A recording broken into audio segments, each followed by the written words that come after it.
So I want to talk a little bit about how you can go fishing more.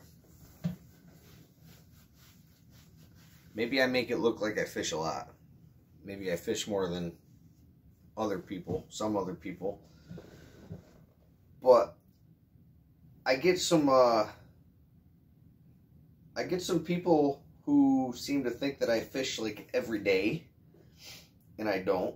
I know people who fish every day, and they are my idols. But I don't fish every day. I wish I did. There are some weeks where I can cast a line every day. I have a creek right behind the house, so it's pretty easy. I mean, even if I get to fish for a half an hour before work or a little bit before dark, half an hour, 20 minutes, whatever, it's still fishing during the day, so I can make it look like I've really gone fishing every day, but I don't. I put a Facebook post up every day. If you follow me on Facebook, it's usually a picture and then something to go along with the picture, and I do that for two reasons. I do that to, one, it's a writing exercise for me. I grab a picture that looks cool, that'll get everybody's attention. That's a, cool picture, and then I come up with something short.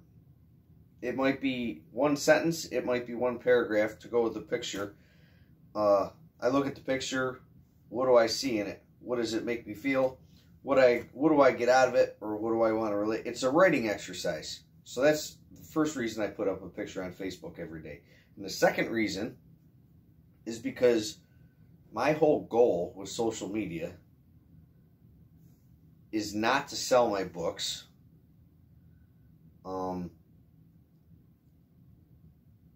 My whole goal with social media has become to motivate you to go fishing. It's as dumb as that sounds. That's really why I do social media anymore, is because I want people to find what I found. Everything's better when you're fishing. It's that simple. So when I get a message from somebody that says, hey, I was reading your book and I decided I need to go fishing, or your posts are awesome, I went out and got a fishing license this year. I didn't get one last year. You're making me want to go fishing. That's like, yes, I did something. That is why I do the pictures. That's why I do social media. But it makes it look like I fish every day, and I don't. But I fish a lot. And I'm 44 years old, and I have come to a point. Not everybody is at this point right now. Not everybody will get to this point. Everybody's in a different situation. My situation is I'm single. I have my two sons every other weekend, and I see them every other day. So sure, it can be a little easier for me. I've been through the hard stuff. Trust me. I'm only recently divorced. I was there at home with them all the time with them growing up. They're 10 and 15 now. They're still growing up. But what I'm saying is I was there through when they were born, in toddlers, in elementary school. I know how tough it can be to have kids and a job and a house and cars and bills and all that stuff. And you feel like you get lost and you can't do anything you want. But I am at a point now where I can look back on all that and know what I could have done differently, and know what I'm doing now, and know that I can pass it on to other people. So I'm going to do two things. I'm going to read a story from Reflections of a Fly Rod, because it's extremely relevant to this. I wrote that book in 2016, and here we are 4 years later, and I'm looking back at that story thinking to myself, holy crap, I really knew it then, but there was nothing I could do about it. Now I'm in a position where I can do something about it. It's tough. And nobody ever gets to that same position in the same circumstances. Everybody's life is different. But you can take these couple of ideas, these tips that I have, and you'll be fishing more, hiking more, kayaking more, but whatever it is you do to get outside and unplug, you'll be able to do it more if you just take me serious what I'm about to tell you. The American dream. A car, a nice lawn, and a white picket fence in front of your house.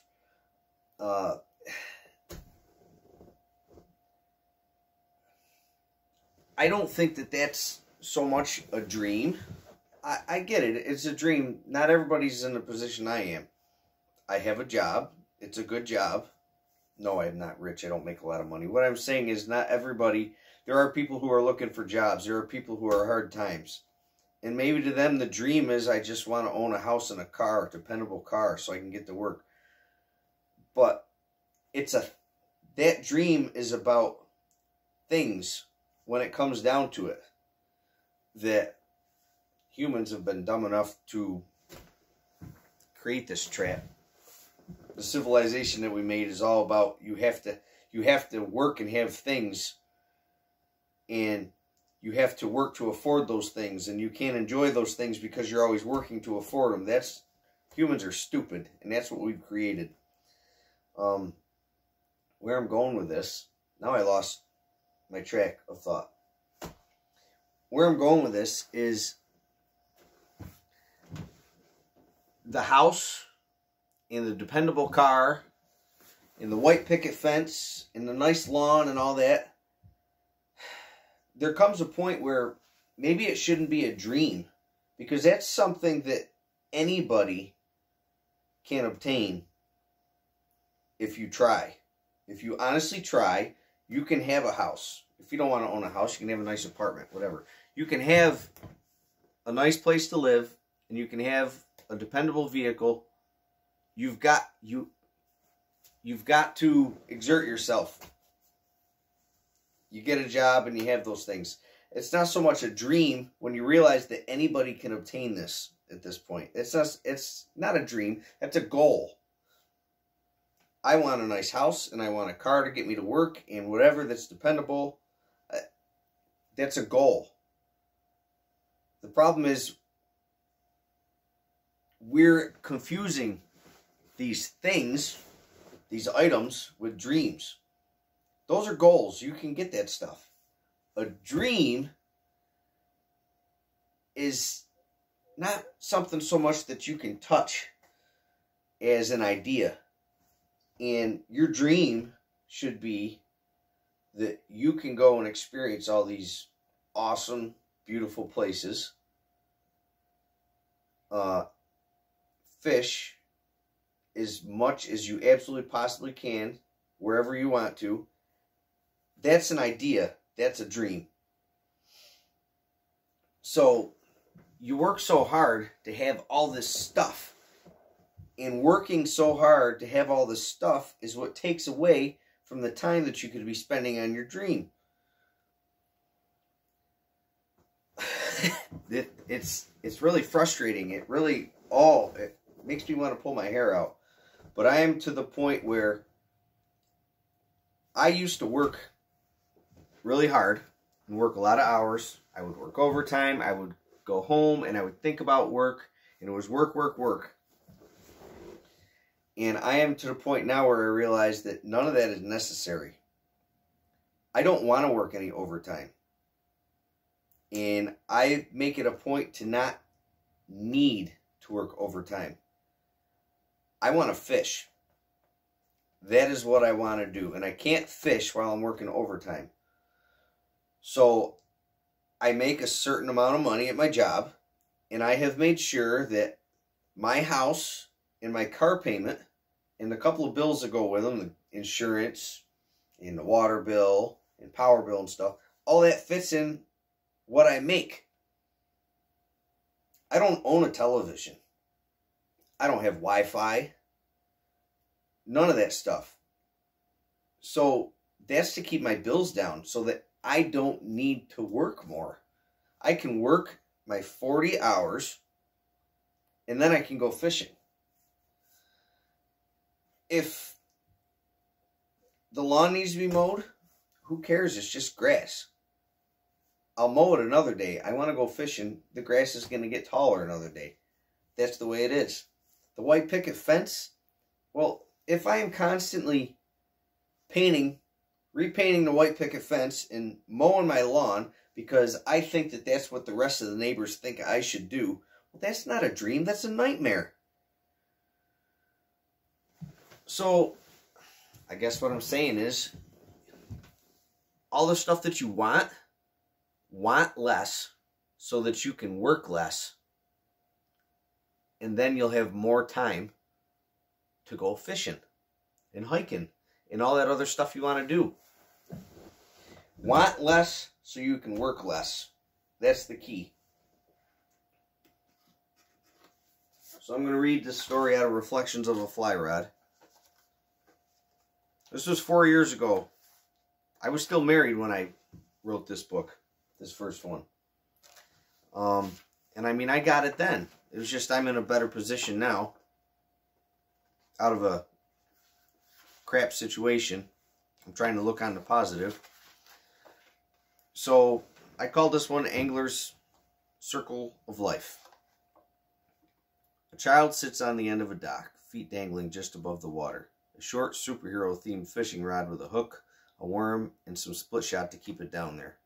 The child watches the little bluegills, the pumpkin seeds, the perch, as they hover around the worm, curiously staring it down, now and then a mouth puckering to bump the juicy thing. The child bounces the worm up and down, trying to force a take. The bait's raised slowly to see how far the fish will follow it up. Will they come right to the surface? Will they stay down deeper? Will they think it's getting away and finally take it? On this day, for whatever reason, the fish just won't take the worm, and the child feels disappointment, a hint of things to come in life. On the next day, attempting once again to become the master of nature, several fish flail at the end of the child's line, and happiness and laughter carry across the water, the innocence of childhood not yet affected by the struggles of life. It's the child, the water, and the fish. The worms found under the boards behind the old shed and in the garden, an old metal tackle box filled with rusty old hooks and lures not yet understood, but there waiting to be used. There is nothing else. The child is growing older, learning new techniques at fooling fish, new knots to better secure a hook, and a better fishing rod has replaced the short kiddie pole of yesterday. The contents of the tackle box have been organized, new lures replaced the old, needle-nose pliers reside in the bottom. Simply shaking a fish loose or stepping on the fish and yanking the hook out is no longer acceptable. The young person standing on the edge of the pond has seen the blood, has seen the fish floating on its side after being let go, and has learned to respect the fish a little more by using the pliers to carefully remove a hook, so that the fish can be caught another day. There's also a stringer, and if enough decent fish are caught, but not more than needed, and not out of season, his grandfather will show him how to properly fillet the fish, and his grandmother will cook them for dinner. He has mixed feelings on this. The catching is the fun. The catching is the challenge. The killing and eating is something else. It's a challenge unlike the rest of his life. It's not the challenge of learning to divide fractions in math, or the challenge of understanding how elements in the periodic table react, and it's definitely not the challenge of interacting with other kids he can't seem to relate to. Catching a fish, this is the only challenge that leaves him to himself in his mind. The other challenges, as important as they may be when he's not on the water, they're all unnecessary here, and a burden the mind needs not carry. The fish, the water, the immediate surroundings, these are all that matters. The killing of the fish weighs on his mind. The young person is slowly, through nature, learning to be a man. A middle-aged man finds himself at work yet again for the 8th day in a row, questioning everything he wants: a nice house, a good truck, maybe a little camp tucked away from everything on a lake somewhere. To get these things, he has to work so many hours spent making money to afford things that he has no time to enjoy because he's working all the time to afford them. Each shift, 8 to 12 hours lost from his life, hours he never gets back, day after day. This is being an adult, a man. This is a trap. Free men don't fall into traps. Slaves do. On his day off, finally he hitches the boat up to the truck. He finds himself on a lake. The boat gently rocks on the water as he makes a cast to the end of the dock. He's hoping for a bass to rush out and crush his streamer when the line goes tight. The tip of the rod dances as he strips in line. a life fighting him on the other end. He holds the large sunfish in his hands. Blues and greens and purples and oranges. The boat has drifted in to bump the end of the dock. The fisherman looks down into the water and sees a small group of sunfish and perch hiding just in the shadow of the wooden structure, and he smiles as he lets his catch return to the group. He hasn't thought about work, bills, or what needs to be done at home. In his mind, he's sitting on the end of that dock, his feet dangling just above the water, a coffee can of worms beside him, and some dirt spilled on the old wood next to it. He's a man who's found his way back to being a child. I wrote that a little over 4 years ago, and I'm reading this now, 4 years later. Doesn't matter that I wrote it myself. I'm reading it now as I'm reading it to you. And I'm realizing that I wrote that story about me. We had a pond next to our house when I was growing up, and that was all me. I saw it all looking back on it, and I wrote about it. And it ended with me being an adult, wishing I was a kid again, trying to forget about all these bills and all the daily crap that doesn't matter. And now 4 years later, I'm not perfect. I'm far from it. But I'm really figuring out that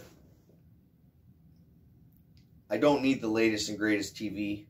I don't need a brand new car. I don't need a pickup truck that is as much as my house mortgage payment, because I don't need a big truck like that. Are they cool? Yeah, but I don't need one, so I don't get one. I've got a used car, a used dependable car. I don't need a huge house and 1,000 acres. I'd love 1,000 acres, but do I need it? No. There's plenty of state land in New York State. Plenty of public land and public water for me to go to.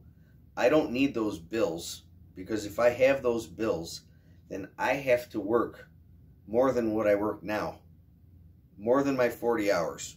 Maybe a second or a third job to afford all that stuff. And then I have no time to enjoy any of it. So I have learned to want less so that I can work less, so that I can fish more. Some weeks I do fish every day. I don't fish every day, but I sure come close sometimes. That's my tip. Sometimes I don't feel like I'm qualified to give tips out on life in general, let alone fishing.